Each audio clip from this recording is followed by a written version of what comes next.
हाँ भाई, स्टार्ट कर रहे हैं। ठीक है, बोर्ड पे आपको 3 क्वेश्चन दिखाई दे रहे हैं। क्या है क्वेश्चन कि भाई एक्वाटिक स्पीशीज जो होती हैं वो कंफर्टेबल होती हैं किसमें? कोल्ड वाटर में। गर्म पानी के बजाय ठंडे पानी में वो ज्यादा कंफर्टेबल होती है। क्यों होती है देखेंगे अभी। पीपल्स जो होते हैं हाई एल्टीट्यूड पे, जो पहाड़ों पर रहने वाले जो लोग होते हैं, उनको जनरली एक कॉमन बीमारी पाई जाती है उनमें। वो कौन सी बीमारी होती है? एनोक्सिया नाम की। तो उनको ये क्यों बीमारी होती है, क्या होता है रीजन, इसको भी जानेंगे। और तीसरा जो आपका क्वेश्चन दिख रहा है वो दिख रहा है स्कूबा डाइवर्स का, कि भाई जो स्कूबा डाइवर्स होते हैं, जो गोताखोर होते हैं, उनकी बॉडी पे बेंड्स पड़ जाते हैं। क्या होते हैं बेंड्स? मतलब ऐसे रेड रेड से निशान उनकी बॉडीज पर होते हैं, और उनको एक जनरल बीमारी होने के चांसेस होते हैं। वो क्या होती है? Decompression sickness. ठीक है, तो ये तीनों क्वेश्चन के डिटेल में आंसर आज हम सीखेंगे। ठीक है, स्टार्ट करते हैं। मैंने पहले भी आपको बोला था कि आज जो है सॉल्युबिलिटी हम लोग चैप्टर में घुसने जा रहे हैं। इंट्रोडक्शन पार्ट में करवा चुका हूं, उसके बाद सारी की सारी कंसंट्रेशन टर्म्स हमने देख ली है। आज हम सॉल्युबिलिटी पढ़ने वाले हैं। ठीक है भाई, शुरू करते हैं।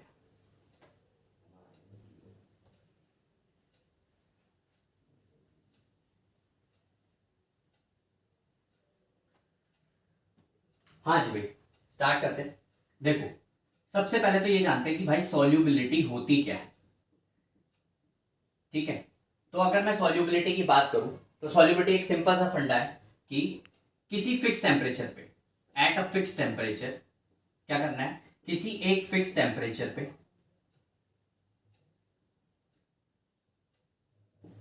At a fix temperature in a specified amount of solvent,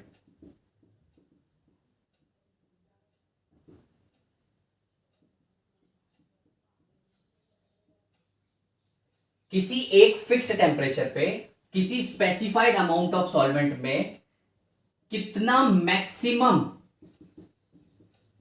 हमारा सब्सटेंस डिसॉल्व हो सके। क्या कहते हैं, जरा ध्यान से समझना फिर से। किसी एक फिक्स टेम्परेचर पे किसी एक स्पेसिफाइड अमाउंट ऑफ सॉल्वेंट में, सॉल्वेंट भी वेरी कर सकता है, किसी एक फिक्स टेम्परेचर पे किसी एक फिक्स सॉल्वेंट में कितना हमारा मैक्सिमम कोई भी सब्सटेंस, सब्सटेंस यानी कि कितना हमारा कोई भी सॉल्यूट बेटा जी डिसॉल्व करता है, उसको हम बोलते हैं सॉल्युबिलिटी। क्लियर है? क्या करना है? एक फिक्स टेम्परेचर रखना है। उस फिक्स टेम्परेचर में हमें एक सॉल्वेंट भी फिक्स रखना है कि भाई इस पर्टिकुलर सॉल्वेंट में वो पर्टिकुलर सब्सटेंस जिसको हम डिसॉल्व करना चाह रहे हैं, वो सॉल्यूट कितना मैक्सिमम डिसॉल्व हो सके, उसी को बेटा जी हम सॉल्युबिलिटी कहते हैं। ठीक है, अब सॉल्युबिलिटी बेटा जी किन किन फैक्टर्स पे डिपेंड करती है?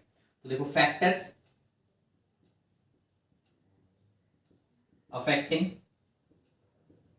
सॉल्युबिलिटी, जरा ध्यान से समझना है इसको। क्लियर है? बहुत ध्यान से देखो। एट अ फिक्स टेम्परेचर यानी कि टेम्परेचर वेरी करता है, तो हाँ भाई टेम्परेचर पे तो करेगी करेगी, पहली बात।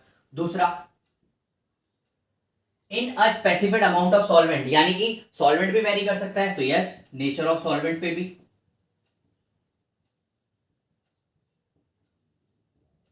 अच्छा, कौन सा सब्सटेंस डिसॉल्व कर रहे हो, यानी कि सॉल्यूट पे भी डिपेंड करेगी, तो तीसरा हमारा नेचर ऑफ सॉल्यूट।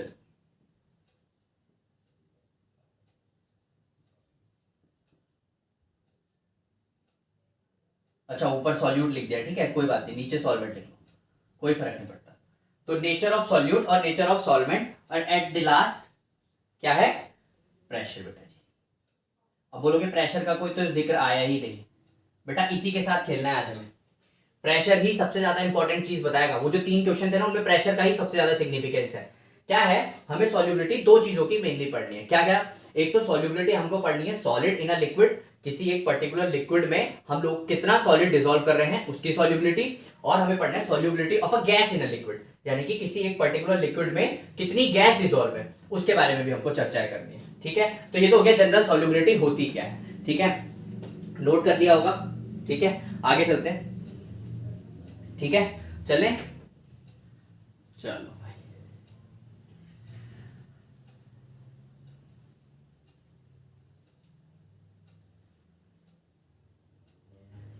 ठीक है, 2 चीजें पढ़नी है। सबसे पहले हम पढ़ रहे हैं solubility of a solid in a liquid. Solubility of a solid, किसी एक सॉलिड सब्सटेंस को, सॉलिड इन अ लिक्विड किसी एक लिक्विड सॉल्वेंट में अगर घोल देंगे तो वो किस किस चीज पे डिपेंड करेगा और क्या होती है। तो बेटा जी जनरली देखा जाता है कि कोई भी सॉलिड या ये टोटली डिपेंड करता है on intermolecular force of attraction.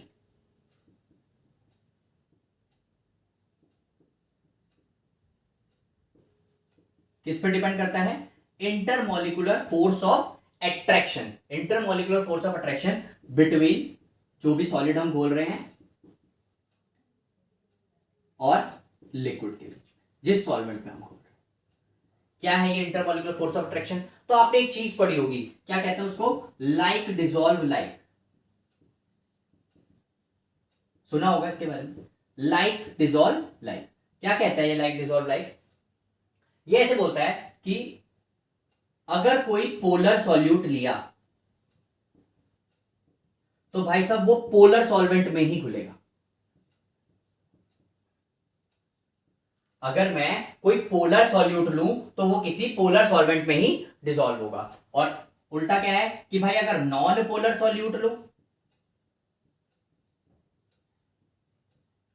तो वो किसी नॉन पोलर में ही घुलेगा। क्लियर है? एग्जांपल देख लेते हैं। पोलर सॉल्यूट, ठीक है, पोलर सॉल्यूट जैसे आयनिक होता है हमारे पास NaCl, इसके बारे में हम बात कर चुके हैं पहले भी। क्लियर है? NaCl। अब NaCl डिसॉल्व होता है किसमें? वाटर में। NaCl किसमें डिसॉल्व होता है? वाटर में, क्योंकि वाटर कैसे नेचर का है? पोलर। भाई पोलैरिटी जो है आपने पढ़ी होगी क्लास 11th में। पोलैरिटी, पोलैरिटी क्या होती है? जब दो एटम्स के बीच में इलेक्ट्रोनेगेटिविटी का डिफरेंस हो। इलेक्ट्रोनेगेटिविटी होना जरूरी नहीं है, इलेक्ट्रोनेगेटिविटी का क्या होना चाहिए? डिफरेंस। जब इलेक्ट्रोनेगेटिविटी का डिफरेंस हो दो उसमें, तो वो सब्सटेंस पोलर हो जाता है, पता होगा आपको। तो ये NaCl है, ठीक है। कोई भी पोलर सॉल्यूट वो हमेशा पोलर सॉल्वेंट में। अगर इस NaCl को मान लो मैं किसी नॉन पोलर में, मान लो जैसे ऐसे करके मैं बेंजीन में घोलना चाह रहा हूं, बेंजीन में, तो ये नहीं घुलेगा। क्लियर है? क्योंकि इनके बीच के intermolecular force of attraction same नहीं है। यहां पर इंटरमोलिकुलर फोर्स ऑफ अट्रैक्शन पे ही सॉल्युबिलिटी किसी भी सॉलिड की डिपेंड करती है। तो NaCl जो है इसमें घुल गया। और अगर मान लो मैं कोई नॉन पोलर ले लूं, नॉन पोलर इधर देख लो, नॉन पोलर ले लेते हैं। नॉन पोलर कैसे ले लिया? जैसे मान लो जैसे ले लो नैप्थलीन।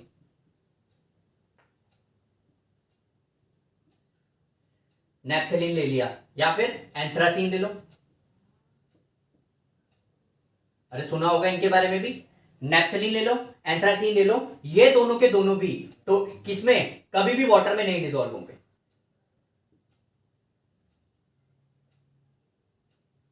अगर वाटर ले लिया तो ये डिसॉल्व नहीं होंगे। तो मैं क्या करूंगा? नैप्थलीन और एंथ्रासीन,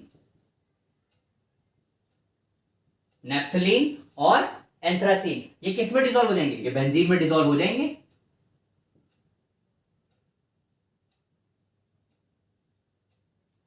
नैप्थलीन और एंथ्रासीन किस में डिसॉल्व हो जाएंगे?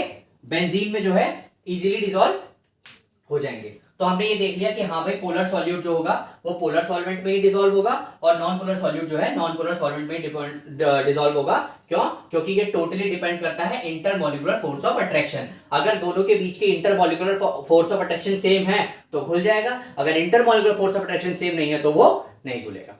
ठीक है, नोट कर लिया होगा? ठीक है, नोट कर लिया होगा? चलो गुड, आगे चलते हैं।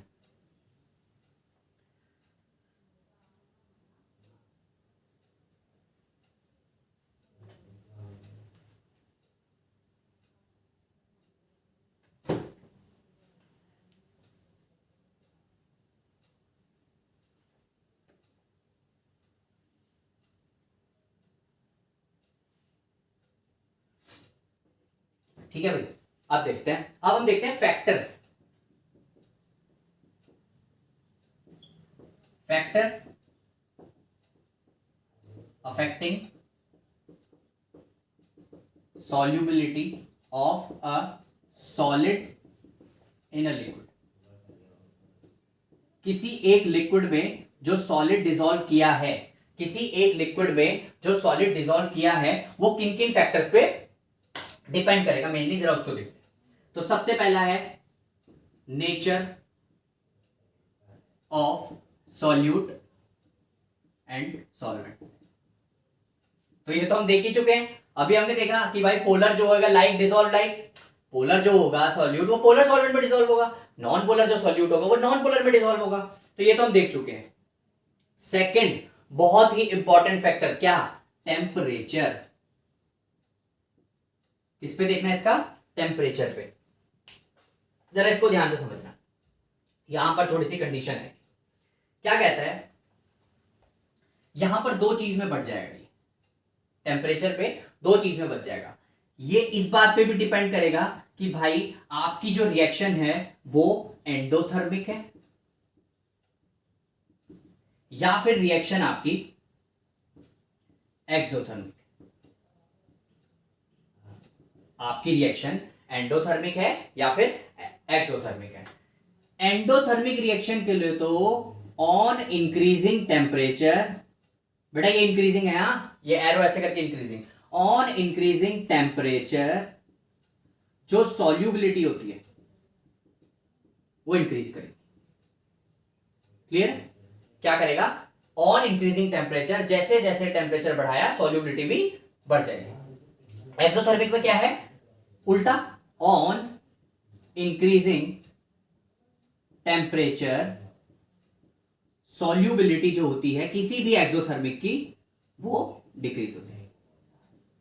क्यों होगी, क्या होगी, जरा इसके बारे में हम लोग देखेंगे। क्लियर है, यहां पर ऐसे भी लिखा रह सकता है कि डेल्टा एच जो एंथैल्पी चेंज किसका, सॉल्यूशन का है। डेल्टा एच क्या होती है, एंथैल्पी, डेल्टा मतलब चेंज होता है, एंथैल्पी चेंज वो ग्रेटर देन जीरो। किताबों में पेपर में इस तरीके से भी पूछा जा सकता है कि इसके लिए बताओ भाई टेम्परेचर पे क्या होगा, और यहां पर क्या होगा, डेल्टा जो एच होगा सॉल्यूशन का वो नेगेटिव होगा। डेल्टा एच जो है नेगेटिव। पता है भाई एंडोथर्मिक रिएक्शन में हीट एब्जॉर्ब होती है, एब्जॉर्ब होगी तो पॉजिटिव में जाएगी। एक्सोथर्मिक में हीट रिलीज होती है, रिलीज होती है तो भाई वो नेगेटिव में जाएगी। क्लियर है, टेम्परेचर का भी इफेक्ट देख लिया। अब यही प्रेशर का भी देखो। अब देखो प्रेशर का क्या है, ध्यान से समझना। तो प्रेशर का है नो सिग्निफिकेंट इफेक्ट। क्या है बेटा जी, नो सिग्निफिकेंट इफेक्ट और a solid in a liquid. No significant effect, हाँ इधर जो जोड़ लो यार, in solubility, in solubility of solid in a liquid. क्या है कि प्रेशर का वैसे तो बहुत बड़ा रोल होता है, लेकिन सॉलिड को अगर लिक्विड में डिसॉल्व करोगे तो वहां पर प्रेशर का कोई सिग्निफिकेंट इफेक्ट नहीं है। क्यों नहीं है, तो भाई इसलिए नहीं है क्योंकि जो प्रेशर है, जो हमारा सॉलिड और लिक्विड होते हैं दे आर इनकंप्रेसिबल, है ना, उनको कंप्रेस नहीं किया जा सकता, लगभग लगभग इनकंप्रेसिबल ही होते हैं। कुछ एक्सटर्नल कंडीशन में हो सकता है, पढ़ेंगे बाद में, लेकिन हाँ वैसे क्या होते हैं, ये इनकंप्रेसिबल होते हैं। अब जब इनकंप्रेसिबल है तो उस पर प्रेशर का कोई सिग्निफिकेंट इफेक्ट नहीं होगा। लेकिन इसके बाद हम पढ़ने वाले हैं solubility of gas in a liquid. वहीं पर हेनरी भाई साहब भी आएंगे। हेनरी का जो लॉ पढ़ना है वो हमें उसी के लिए पढ़ना है, तो यहां वहां पर प्रेशर का बहुत बड़ा रोल होगा, वहां पर प्रेशर का बहुत बड़ा रोल होगा। चलो देखते हैं, ठीक है, नोट करो भाई, नोट कर लिया, ठीक है। ये इंक्रीजिंग का साइन है, वो डिक्रीजिंग का, ठीक है, बड़ा बड़ा लिखने से कोई फायदा नहीं है, ऐसे करेंगे। क्लियर, चलो भाई आगे चलते हैं। बहुत अच्छे,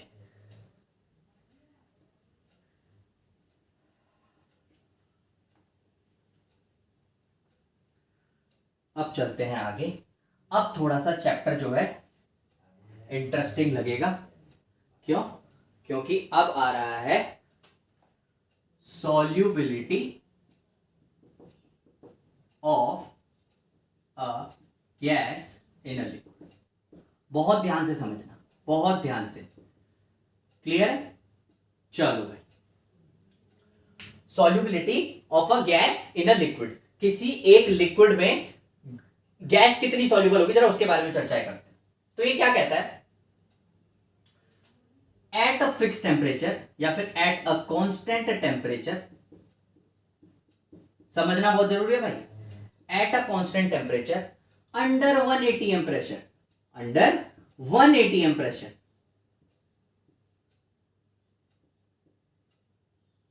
क्या करो, टेम्परेचर को कांस्टेंट रख दो, प्रेशर कितना बना के रखो 1 atm। 1 atm क्या होता है, स्टैंडर्ड टेम्परेचर एंड प्रेशर होता है ना, एसटीपी बोलते हैं। तो एसटीपी पे जो प्रेशर होता है, टेम्परेचर होता है 25 डिग्री सेल्सियस, 298 केल्विन, लेकिन यहां पर जो प्रेशर रखेंगे वो कितना रखेंगे 1 atm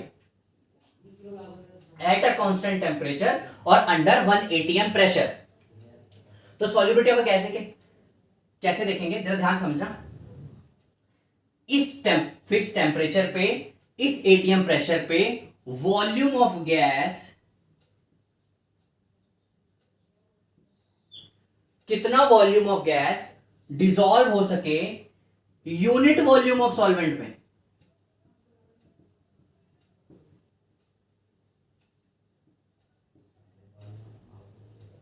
to form saturated solution. ध्यान से समझना भाई, इंपॉर्टेंट है काफी, पेपर में बहुत पूछा जाता है ये चीज। क्या है, जरा ध्यान समझो, इधर देखो, इधर देखो, मैं बताता हूं। क्या करो, टेम्परेचर फिक्स कर लो और प्रेशर ले लो 1 atm। टेम्परेचर कर लो फिक्स और प्रेशर ले लो 1 atm।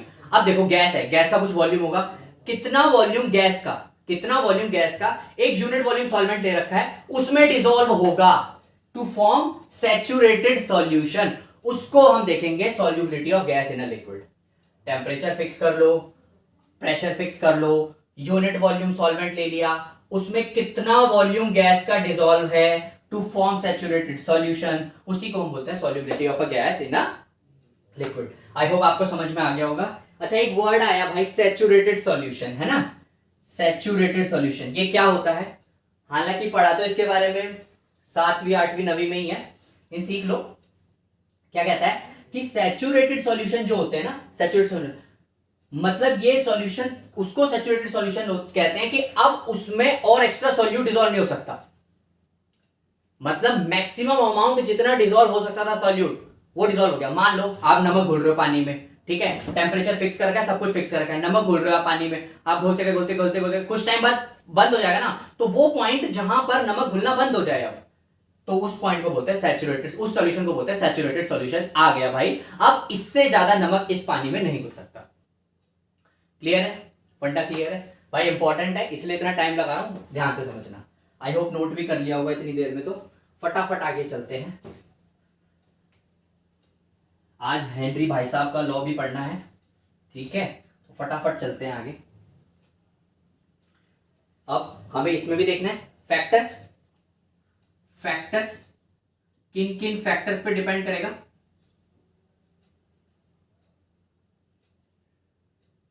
Factors on which solubility of a gas in a solid depends। ओए ओए कितना बड़ा लिख दिया, कोई, चलो देखो क्या है, किन किन फैक्टर पे डिपेंड करेगा। सबसे पहला है नेचर ऑफ गैस और सॉल्वेंट, गैस एंड सॉल्वेंट, ठीक है। क्या कह रहा है कि गैस के नेचर पे और सॉल्वेंट के भी, इसको थोड़ा समझ लो। किसी एक फिक्स सॉल्वेंट में भी ना अलग अलग गैसेस अलग अलग तरीके से डिसॉल्व होती हैं। क्या बोल रहा हूं मैं, किसी एक फिक्स सॉल्वेंट में जो अलग अलग गैसेस होंगी ना, वो अलग अलग तरीके से डिसॉल्व होती हैं। कैसे, देखो, मान लो मैंने सॉल्वेंट ले लिया पानी, यूनिवर्सल है भाई, है ना, वाटर, ठीक है। अब दो तीन गैसेस के बारे में पढ़ेंगे। तो अगर हमने इसमें ऐसा देखा गया कि हाइड्रोजन गैस की बात करें, नाइट्रोजन गैस की बात करें, ऑक्सीजन गैस की बात करें, अगर हम तीनों गैसेस की बात करें तो ये बहुत लेस एक्सटेंट तक डिसॉल्व होती है। किसमें? पानी में। बहुत कम हद तक डिसॉल्व होंगी, किसमें? पानी में। लेकिन यहीं पर अगर हम बात करें, लो भाई साहब, क्या आया? अमोनिया, ठीक है। हम बात करें HCl, कोई कह रहा होगा HCl एसिड भाई लिक्विड डालना, HF, HCl, HBr, ये सारे के सारे क्या होते हैं? गैसेस होती हैं। ये सारी की सारी गैसेस होती हैं जो हम लोग लैब में देखते हैं, वो लिक्विफाइड होती हैं। देखेंगे आगे, कभी सीखेंगे उसको, ठीक है। यहां पर कोई काम नहीं है। अमोनिया हो गया, HCl हो गया, SO2, है ना, ये सारी गैसेस बहुत लार्ज एक्सटेंट तक बहुत लार्ज एक्सटेंट तक क्या होती है, इसमें डिसॉल्व होती है। ठीक है, समझ में आया? चलो रुको, एक और चीज समझाता हूं। मान लो जैसे आपने ये रिएक्शन बहुत बहुत बहुत अच्छे से पढ़ी होगी कि भाई अमोनिया को पानी में घोलोगे तो अमोनियम हाइड्रोक्साइड मिलेगा, इवन HCl को पानी में डाल दोगे तो H3O plus plus Cl minus बन जाएगा। क्लियर है? SO2 को डालोगे पानी में तो H2SO3 बन जाएगा। ये सारी चीजें लगभग लगभग पढ़ी है, नहीं पढ़ी तो अभी पढ़ोगे। लेकिन यहां पर हमने कुछ नहीं पढ़ा भाई, नाइट्रोजन पानी में कोई रिएक्शन ना, कोई रिएक्शन नहीं पड़ी, हाइड्रोजन की ना कोई रिएक्शन। ऑक्सीजन होती है, ऑक्सीजन पानी में होती है, लेकिन उसकी कोई रिएक्शन या फिर हमें आज तक नहीं पढ़ा, बहुत कम एक्सटेंट तक डिसॉल्व होती है, ऐसा नहीं, बहुत कम एक्सटेंट तक डिसॉल्व होती है। क्लियर है? तो यही सिग्निफिकेंस है कि हम ये सारी रिएक्शंस तो हम लोग पढ़ते हैं, हम लोग ये रिएक्शंस कभी नहीं पढ़ते। चलें आगे,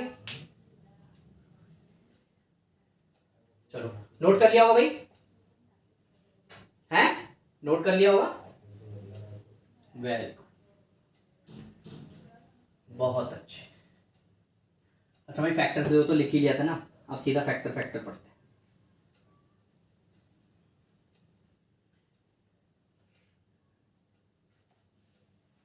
तो सेकंड जो फैक्टर है, दूसरा जो फैक्टर जो इस चीज पर डिपेंड करता है वो क्या है, वो ये कहता है कि टेम्परेचर के साथ क्या है। तो बोलता है बाय इंक्रीजिंग टेम्परेचर जो सॉल्युबिलिटी होती है गैस की, सॉल्युबिलिटी गैस की क्या हो जाती है, डिक्रीज बेटा। बाय इंक्रीजिंग टेम्परेचर जो सॉल्युबिलिटी होती है किसकी, गैस की, वो क्या हो जाएगी, डिक्रीज हो जाएगी। क्यों होगी, जरा इसको भी समझते हैं। देखो ऐसा बोला जाता है कि मान लो ये मेरा कोई सॉल्यूशन है, ठीक है, इसमें गैस अच्छे से डिसॉल्व है, ये मेरा कोई सॉल्यूशन है और इसमें गैस के मॉलिक्यूल्स ऐसे ऐसे अच्छे से डिसॉल्व है। तो बोलते हैं कि यहां से हमने टेम्परेचर दिया, तो जैसे जैसे जैसे जैसे जैसे जैसे हम बाय इंक्रीजिंग टेम्परेचर, तो जो गैस होती है वो एस्केप आउट कर जाएगी। क्या कर जाएगी, जो गैस होगी वो एस्केप आउट कर जाएगी, और एस्केप आउट कर जाएगी तो सॉल्युबिलिटी जो पहले घुल रही थी वो भी निकल जाएगी। तो ऐसा बोला जाता है। ठीक है, ये रीजन भी अपनी तरफ है, लेकिन जो इसका एग्जैक्ट रीजन, ये भी है ऐसा नहीं है, लेकिन जो एग्जैक्ट रीजन, जो असल बात कहानी है वो समझो। ऐसे देखो, कोई गैस है ना, कोई गैस है, अगर वो किसी पर्टिकुलर सॉल्वेंट में डिसॉल्व की जाती है, ध्यान से समझना, तो वो क्या करती है, इक्विलिब्रियम में रहती है बेटा जी, किसके, जो भी आपका सॉल्यूशन बनने वाला है। अरे सॉल्वेंट प्लस सॉल्यूट, सॉल्यूट यहां पर गैस है, सॉल्यूशन बनाएगा, यहां पर ना एक बहुत ही अच्छी चीज होती है, क्या होती है, हीट। और हीट निकल गई तो ये रिएक्शन कैसी हो गई, एक्सोथर्मिक। कैसी हो गई, एक्सोथर्मिक। और हमने पढ़ा है, इससे पहले भी हमने पढ़ा है कि एक्सोथर्मिक रिएक्शन के लिए जैसे ही आप टेम्परेचर इंक्रीज करोगे तो सॉल्युबिलिटी मेरी बेटा जी क्या कर जाएगी, डिक्रीज। क्लियर है फंडा? देख लिया टेम्परेचर का फैक्टर कि जैसे जैसे टेम्परेचर बढ़ेगा तो सॉल्युबिलिटी डिक्रीज होगी। क्यों होगी, किसी भी गैस को हम सॉल्वेंट में घोलते हैं तो जो सॉल्यूशन बनता है उसमें हीट रिलीज होती है, हीट रिलीज होगी तो एक्सोथर्मिक प्रोसेस है। एक्सोथर्मिक प्रोसेस को हम देख चुके कि टेम्परेचर इंक्रीज करने पे सॉल्युबिलिटी डिक्रीज करेगी। क्यों क्यों क्यों, ये भी क्यों होगा, एक प्रिंसिपल था, एक प्रिंसिपल थिया, ली चैटलियर प्रिंसिपल। स्पेलिंग देख लेना भाई, ली चैटलियर प्रिंसिपल। क्या कहता था ली चैटलियर प्रिंसिपल, ली चैटलियर प्रिंसिपल क्या कहता था, ऐसा होता था, change in any of the factor that determine the equilibrium condition of a system will change the system in such a manner so as to reduce or to counteract the effect of change। नहीं समझ में आया, ठीक है, 11th का topic है, ज्यादा करने की जरूरत नहीं है, जितना पढ़ा रहा हूं उतना समझ लो, इतना सफिशिएंट है आपके लिए। बाकी ली चैटलियर प्रिंसिपल के थ्रू ये चीज हुई है, रिएक्शन बैकवर्ड जाएगी, रिएक्शन कहां जाती है, बैकवर्ड जाएगी।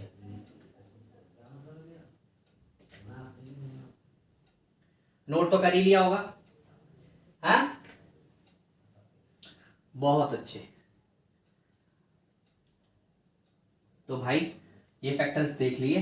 अच्छा, अब एक फैक्टर रह गया जो कि सबसे ज्यादा इंपॉर्टेंट है, वो क्या है, प्रेशर। भाई बहुत ध्यान से समझना, बहुत ध्यान से समझना, क्या कहता है प्रेशर का इफेक्ट। चलो देखते हैं इसको। मान लो ये मेरा एक सोल्यूशन,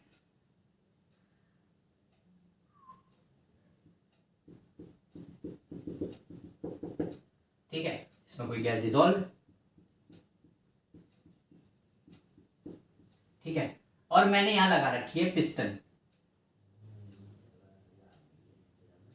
वाह, क्या लगा रखी है? पिस्टन। और यहां पर मैंने कुछ वेट रख दिया, पिस्टन को दबा दिया ऐसे सिलेंडर पे, ऐसे पिस्टन जो पंचर वाले ऐसे करते हो ना, हवा भरते हो बड़े वाला, जैसे W1 मान लो मैंने कोई वेट इस पे रख रखा। एक और सॉल्यूशन लिया, एक और सॉल्यूशन लिया, यही नहीं है, दूसरा सॉल्यूशन, ठीक है। उसमें क्या किया, सेम ऐसे ही रखा, समझ में आ रहा होगा भाई। उसमें भी है गैस, दबा के उसमें भी। अब क्या करा, पिस्टन यहां भी रखा, पिस्टन यहां भी रखा, लेकिन अब क्या करा, W1 वेट था ना, अब हमने क्या करा, W1 भी रख दिया, W2 भी रख दिया, W3 भी रख दिया, वजन बढ़ा दिया। वजन बढ़ाने से क्या होगा, वजन बढ़ाने से प्रेशर बढ़ेगा। तो क्या देखा गया, जो रिजल्ट हमारे सामने आया, रिजल्ट क्या आया कि प्रेशर अगर इंक्रीज होता है, ध्यान से समझ लो भाई लोग, प्रेशर अगर इंक्रीज होगा तो प्रेशर इंक्रीज होने से सॉल्यूबिलिटी क्या कर जाएगी, इंक्रीज कर जाएगी। क्यों कर जाएगी जरा वो समझते हैं, क्यों कर जाएगी जरा वो समझते हैं। देखो यहां पर क्या होगा, मैंने क्या बताया था, solubility of a gas in a liquid किसी एक फिक्स टेंपरेचर पे अंडर 1 atm प्रेशर, किसी यूनिट वॉल्यूम सॉल्वेंट में, एक यूनिट वॉल्यूम सॉल्वेंट में उसमें कितनी गैस का वॉल्यूम डिसॉल्व है। अब जैसे जब आप इसको कंप्रेस करोगे तो गैस अभी एक्सपेंड हो रही थी, तो जगह जगह घूम रही थी, अब यहां पर कंप्रेस हो गई, उसका वॉल्यूम कम हो जाएगा। अरे गैस का वॉल्यूम कंटेनर का वॉल्यूम होता है, ऐसे दबाओगे तो कंटेनर भी छोटा छोटा छोटा छोटा छोटा होते जाएगा, तो और वो गैस भी क्या हो जाएगी, सॉल्यूबल हो जाएगी। तो किसी एक यूनिट वॉल्यूम में, किसी यूनिट वॉल्यूम सॉल्वेंट में, किसी यूनिट वॉल्यूम सॉल्वेंट में क्या होगा, जो फ्रैक्शन ऑफ गैसियस मॉलिक्यूल्स होंगे वो इंक्रीज होंगे। अरे बोलो, अरे भाई किसी एक यूनिट वॉल्यूम सॉल्वेंट में जो फ्रैक्शन ऑफ गैसियस मॉलिक्यूल्स होंगे वो तो बढ़ जाएंगे, और एक बार फ्रैक्शन ऑफ गैसियस मॉलिक्यूल्स बढ़ गए उनकी सॉल्युबिलिटी भी बढ़ जाएगी। क्लियर है, बहुत ध्यान से समझना, by increasing pressure solubility increase हो जाती है, दैट्स इट। क्लियर है, आगे चलते हैं।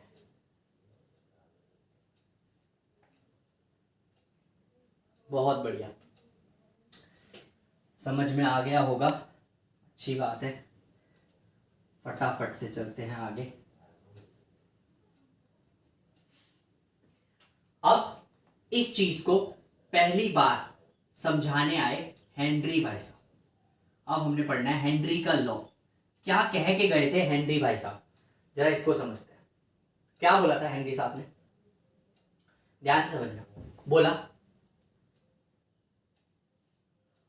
एट अ कांस्टेंट टेम्परेचर, बोला भाई ये तो साथ साथ चलेगा, है ना, फिक्स टेम्परेचर पे बात होगी, तो हमने देख लिया टेम्परेचर के साथ तो वेरी करती है ना, टेम्परेचर फिक्स करना पड़ेगा। एट अ कांस्टेंट टेम्परेचर क्या बोला, ध्यान समझना, इन्होंने क्या बोला, solubility of a gas in a liquid, solubility of a gas in a liquid directly proportional होगा, किसके, डायरेक्टली प्रोपोर्शनल होगा to partial pressure of the gas.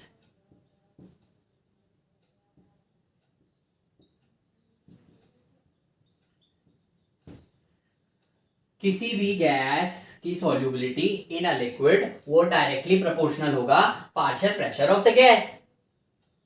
अब देखो कैसे कैसे, जरा ध्यान समझना। Solubility of a gas in a liquid, इसको उन्होंने डिनोट किया काई से। किससे, अगर किसी गैस की सॉल्युबिलिटी आपको किसी क्वेश्चन में निकालने आ जाए तो मतलब मोल फ्रैक्शन निकालना है भाई। मोल फ्रैक्शन के लिए सेकंड वीडियो देखें, सेकंड वीडियो अपलोड है, उस पर देखो, मोल फ्रैक्शन बहुत अच्छे से समझाया हुआ है, तो वहां पर पता लग जाएगा क्या होता है मोल फ्रैक्शन। क्लियर है, कंसंट्रेशन टर्म्स बहुत अच्छे से समझाई हुई है, 3 कंसंट्रेशन टर्म पहली वीडियो में है, बाकी की कंसंट्रेशन टर्म सेकंड वीडियो में है। तो यहाँ पे आज सॉल्युबिलिटी है, तो solubility of a gas in a liquid, उसको किसको डिनोट किया, काई से। तो क्या बोला, क्या बोला, देखो ध्यान से देखो, प्रेशर जो होगा वो डायरेक्टली प्रोपोर्शनल होगा किसके, मोल फ्रैक्शन के। मोल फ्रैक्शन के मतलब इसने तो बोला solubility of a gas in a liquid, उसको इसने डिनोट किया मोल फ्रैक्शन से। तो प्रेशर डायरेक्टली प्रोपोर्शनल काई के। अच्छा भाई, कोई भी प्रोपोर्शनलिटी आए, कोई भी प्रोपोर्शनलिटी आए, कोई ना कोई कांस्टेंट उसको रिप्लेस करता है, और कोई ना कोई नहीं, वो साइंटिस्ट का ही कांस्टेंट, और वो ये कहलाता है हेनरी कांस्टेंट।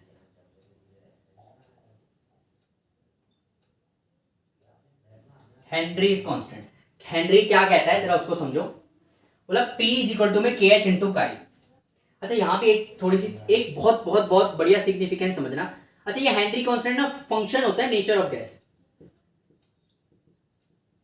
फंक्शन होता है नेचर ऑफ गैस, मतलब बस इसी का फंक्शन होता है और किसी चीज पे डिपेंड नहीं करता। नेचर ऑफ गैस का ही ये फंक्शन हुआ करेगा। क्लियर है? फंक्शन होता है नेचर ऑफ गैस का। कैसे जरा देखो, हमने पढ़ा P इज इक्वल टू में के एच इंटू काई। तो भाई के एच बराबर होगा P अपॉन काई। तो के एच किसके बराबर होगा, P अपॉन में काई। अगर मैं प्रेशर फिक्स कर दूं, ध्यान से समझना, अगर मैं प्रेशर फिक्स कर दूं, तो प्रेशर अगर मैंने फिक्स कर दिया तो के एच और काई में कैसा रिलेशन है, इनवर्स। और काई बेसिकली क्या है, solubility of a gas in a liquid. तो ऐसा देखा गया कि हायर द वैल्यू ऑफ के एच इंक्रीज करेगा, ध्यान से समझ लो, के एच अगर इंक्रीज करेगा तो सॉल्युबिलिटी डिक्रीज करेगी। स्टार लगा लो, बहुत ज्यादा इंपॉर्टेंट है। सीबीएसई आएगा ही आएगा, नीट में बहुत बार पूछ चुका है, मेंस में भी पूछ चुका है। P इज इक्वल टू में के एच का ई, तो के एच किसका फंक्शन है, नेचर ऑफ गैस का।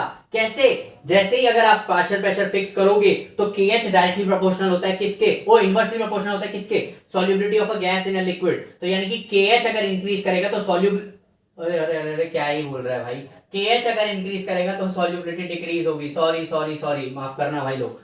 तो के एच अगर इंक्रीज करेगा तो सॉल्युबिलिटी डिक्रीज होगी, इनवर्स रिलेशन है ना यार। तो के एच अगर इंक्रीज कर गया तो सॉल्युबिलिटी डिक्रीज होगी।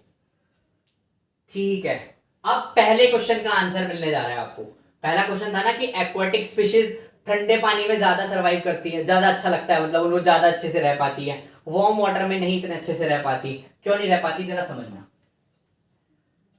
अरे नोट कर लिया होगा, क्लियर। चलो भाई चलो फटाफट, चलो फटाफट।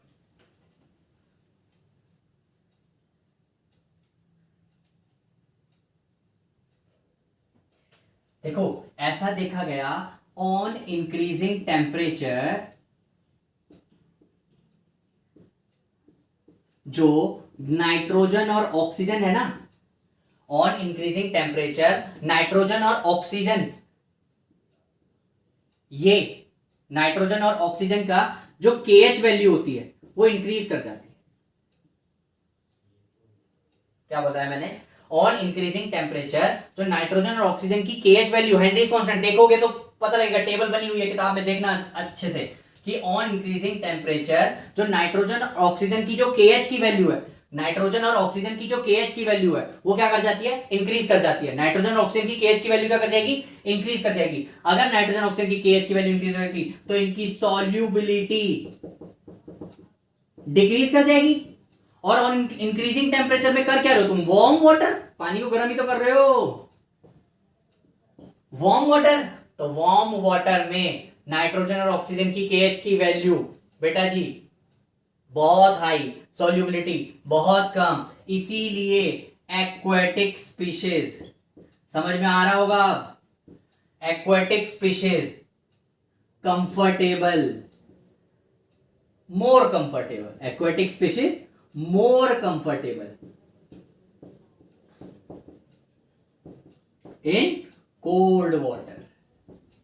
लिख आना, क्या लिखाना, ये चीज कि भाई टेम्परेचर बढ़ा दोगे, टेम्परेचर बढ़ा दोगे, केएच की वैल्यू बहुत ज्यादा, केएच की वैल्यू बहुत ज्यादा, सॉल्युबिलिटी बहुत कम। ठीक है, चले आगे, चलो भाई चलते, एक सेकेंड है।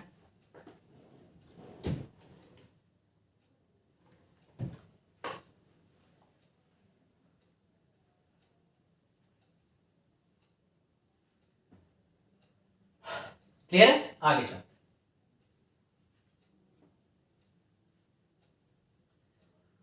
बहुत बढ़िया, बहुत अच्छे। हेनरी के लॉ ने हमें ये बता दिया कि भाई एक्वेटिक स्पीशीज ठंडे पानी में क्यों अच्छे से कंफर्टेबल रहती है, ठंडे पानी में क्यों रहती है। अब थोड़ा सा और आगे चलते हैं, क्या है आगे, तो ध्यान से समझना, बहुत बहुत बहुत ज्यादा इंपॉर्टेंट, जो आपके पेपर में पूछा जाएगा, एप्लीकेशंस ऑफ हेनरी के लॉ की। टाइम ज्यादा हो गया आज, कोई बात नहीं। एप्लीकेशन ऑफ हेनरी के लॉ की, ध्यान से समझना भाई, एक एक चीज समझ में आनी चाहिए। सबसे पहली एप्लीकेशन बहुत ध्यान से हमने पढ़ी हुई है, जितनी भी हमारी कार्बोनेटेड ड्रिंक्स होती हैं, बड़ा बड़ा बड़ा बड़ा लिखो, है ना, रिक्वेस्ट आई थी बच्चों की, बड़ा लिखो भाई। लो भाई, जितनी भी कार्बोनेटेड ड्रिंक्स होती हैं, कार्बोनेटेड ड्रिंक्स जिसमें क्या होती है, CO2 डिसॉल्व करते हैं ना यार, कोक ले लो, स्प्राइट ले लो, थम्स अप ले लो, CO2 डिसॉल्व करते हैं ना, तो वो हेनरी लॉ का एप्लीकेशन है। कैसे? वो बहुत हाई प्रेशर पे डिसॉल्व होती है। आपने जैसे ही बोतल ओपनर खोला, गैस एस्केप आउट करेगी। क्यों? जैसे ओपनर खोला, आपने प्रेशर कम कर दिया, प्रेशर कम कर दिया, गैस की सॉल्युबिलिटी कम हो गई, गैस की सॉल्युबिलिटी कम हो गई, गैस बाहर आ गई। अरे ज्यादा प्रेशर में गैस डिसॉल्व थी, ज्यादा प्रेशर में CO2 अंदर पड़ी हुई थी, ठीक बात है। जैसे ही प्रेशर कम किया, जैसे ही प्रेशर कम किया तो सॉल्युबिलिटी कम होगी, क्योंकि प्रेशर, हमने बताया प्रेशर बढ़ता है तो सॉल्युबिलिटी बढ़ती है, तो वो बस जैसे ही प्रेशर आपने रिलीज किया, gas escape. Next next next, बहुत ज्यादा इंपॉर्टेंट, स्कूबा डाइवर्स वाला। एक एक चीज ध्यान से समझना भाई, उसको टाइम लगेगा, थोड़ा सा ध्यान से देखना उसको। रुक जाओ, इसको मिटा देता हूं, इसको मिटा देता हूं। स्कूबा डाइवर्स वाला देखना है। स्कूबा डाइवर्स क्या हुआ था, स्कूबा डाइवर्स के केस में देखो होता क्या है, बहुत अच्छे से समझाऊंगा, बहुत अच्छे से। क्या है स्कूबा डाइवर्स का केस में, जो गोताखोर जो होते हैं ना, वैसे समुद्र के ऊपर ऊपर नहीं, नीचे, है ना, तल में जाते हैं, तो क्या होता है, डीप वाटर, क्या कहे, सबसे पहले वो डीप वाटर गए। अब डीप वाटर गए तो डीप वाटर में जो प्रेशर होता है बहुत हाई होता है, जो प्रेशर होता है वो बहुत हाई होता है। डीप वाटर में प्रेशर जो होगा, पानी बहुत ज्यादा होगा, प्रेशर ज्यादा होगा, तो जो ब्लड में जो भी एटमॉस्फेरिक गैसेस होंगी वो, उनकी सॉल्युबिलिटी इंक्रीज हो जाएगी। बोलो, डीप वाटर में प्रेशर जो है बहुत हाई है, प्रेशर बहुत हाई है, प्रेशर हाई है, सॉल्युबिलिटी बढ़ेगी। किसकी सॉल्युबिलिटी बढ़ेगी? एटमॉस्फेयर में जो भी गैसेस है। अरे नीचे भी तो गैसेस होंगी, तो जितनी भी है वो सारी की सारी क्या हो जाएगी, ब्लड में उनकी सॉल्युबिलिटी बढ़ जाएगी। अब वो नीचे तो रहने नहीं वाले, ऊपर आएंगे। जैसे ही वो सरफेस पे आएंगे, कहां आए, सरफेस पे, तो जैसे कोल्डर क्या बोलते हैं, आपने कार्बोनेटेड ड्रिंक्स में देखा, प्रेशर कम किया, सॉल्युबिलिटी कम हो गई, तो सरफेस पे आएंगे, प्रेशर डिक्रीज हो गया। एक एक चीज समझ में आना, प्रेशर क्या हो गया, डिक्रीज, और प्रेशर डिक्रीज हो गया तो प्रेशर के डिक्रीज होने से सॉल्युबिलिटी भी जो होगी वो डिक्रीज कर जाएगी। अरे बोलो, ब्लड में जो सॉल्युबिलिटी होगी एटमॉस्फेरिक गैसेस की, वो भी डिक्रीज। एक बार प्रेशर डिक्रीज करने से सॉल्युबिलिटी डिक्रीज हो गई, और वो बार बार नीचे जा रहे हैं, फिर आ रहे हैं बार बार, तो इस तरह से, इस प्रोसेस से एकदम एटमॉस्फेरिक गैसेस में सॉल्युबिलिटी बढ़ जाना, उनको क्या होते हैं, उनकी बॉडी में बेंड्स बढ़ जाते हैं। क्या होते हैं? बेंड्स। रेड रेड से निशान जो है आने लगते हैं, और वो बेंड्स पड़ जाते हैं बार बार ऐसे, तो इसका कोई तो इलाज होगा।